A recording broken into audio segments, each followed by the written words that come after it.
وہ یہ کہ کچھ چیز بندہ جو بھی کچھ سیکھنا چاہے تو اس کے لیے رولز ہوتے ہیں, کچھ اہم چیزیں ہوتے ہیں جس کو مد نظر رکھتے ہوئے طالب علم آگے گرو کرتا ہے.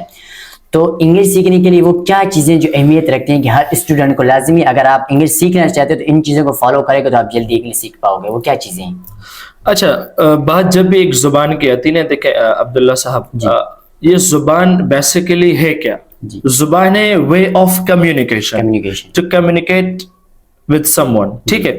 یعنی کہ اللہ رب العالمین نے پورا ایک نظام بنا کے رکھا ہے, مخلوقات ہیں, ہر مخلوق کے اپنا ایک وے آف کمیونیکیشن ہے. اچھا, انسانوں کو اللہ نے وے آف کمیونیکیشن ایک زبان دے دی, ٹھیک ہے.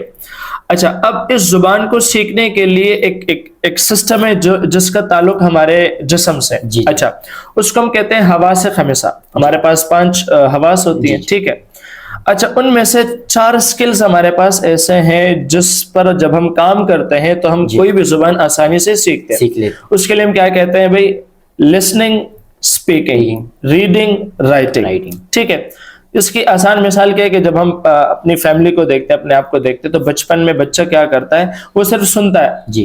گھر والے اشارے کرتے ہیں, والدین بچے کو اشارہ کرتے ہیں, وہ کہتے ہیں یہاں آئے, یہاں آئے, پانی پیئے, بیٹھیں, وہاں نہ جائیں. اچھا, بچے کو نہیں پتا لیکن بچہ بھی سن رہا ہے.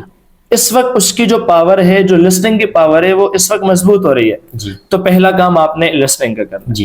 جب آپ لسننگ کرتے ہیں تو آٹومیٹکلی پھر آپ بولنے لگتے ہیں. اب بچہ کیا کر رہا ہے؟ جو شیرخوار بچہ ہے, جو وہ بچہ ابھی بگننگ میں ہی جسٹ لسننگ, سنتے سنتے سنتے ایک وقت آتا ہے کہ وہ بچہ بولنے لگتا ہے. جی امی, مما, ابو, پاپا جان, ٹھیک ہے. تو ایسے کر کے تو پہلا کام ہمارا لسننگ ہے. کوئی بھی زبان ہم سیکھیں تو ہم انگلش کو سنیں, جو بولنے والوں کو ہم سنیں. جب ہم سنیں گے تو ایک وقت آئے گا کہ ہم بولنے لگ جائیں گے, ٹھیک ہے. یہ ہوئے آپ کے 2 سکلز. باقی 2 سکلز کا تعلق ہے ریڈنگ اور رائٹنگ سے. تو مجھے آج بھی یاد ہے کہ جب ہم چھوٹے تھے, بلکہ سب ایسے ہی کرتے ہیں, سب کے ساتھ ایسا ہی ہوتا ہے, تو میں مدرسے جاتا تھا. مدرسے جب پہلا دن تھا میرا, بہت چھوٹا بچہ تھا, بہت چھوٹا, 3-3.5 سال کا تھا میں.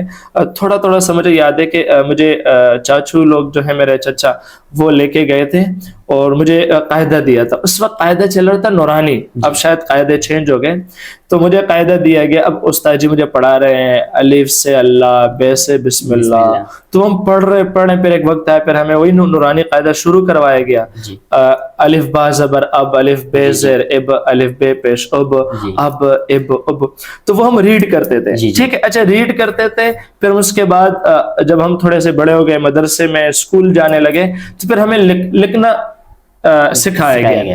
تو پھر اس کے بعد پہلا کام آپ کا ہے لسننگ کا, دوسرا کام اسپیکنگ کا, تیسرا کام پھر آپ ریڈنگ کرتے ہیں, اور چوتھا کام پھر آپ کا رائٹنگ ہوتا ہے. جب یہ 4 سکلز پر آپ کو عبور حاصل ہو جاتی ہیں تو آپ اس زبان کو سیکھنے میں کامیاب ہو جاتے ہیں. اچھا, پھر 5ویں چیز میں ایڈ کروں گا, جب یہ چاروں چیزوں پر جب آپ عبور حاصل کر رہے ہوتے ہیں نا, اسی دوران آپ سیکھ رہے ہوتے ہیں قاعدہ, گرامر. جب میں نے آپ سے کہا نا الف با زبر اب, تو جب وہ قرآن پڑھتے ہیں بسم اللہ الرحمن الرحیم, یہ ہمیں استاد نے سکھایا, ٹیچر نے سکھایا کہ بھئی جب با کے نیچے جب زیر آئے گا تو پھر آپ کیسے اس کو پرونانس کیسے کریں گے, اس کا تلفظ, ادائیگی آپ کیسے کریں گے.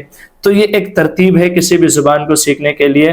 انگلش سیکھنے کے لیے بھی یہ ایک ترتیب ہے کہ آپ لسننگ کریں, آپ اسپیکنگ کریں, آپ ریڈنگ کریں, اور آپ ساتھ ساتھ رائٹنگ کریں. جب آپ یہ 4 پروسیس سے گزر رہے ہوتے ہیں, اسی پروسیس کے دوران آپ بیسیکلی گرامر بھی سیکھ رہے ہوتے ہیں کہ آئی کے ساتھ کیا لگے گا, ہی کے ساتھ کیا آئے گا.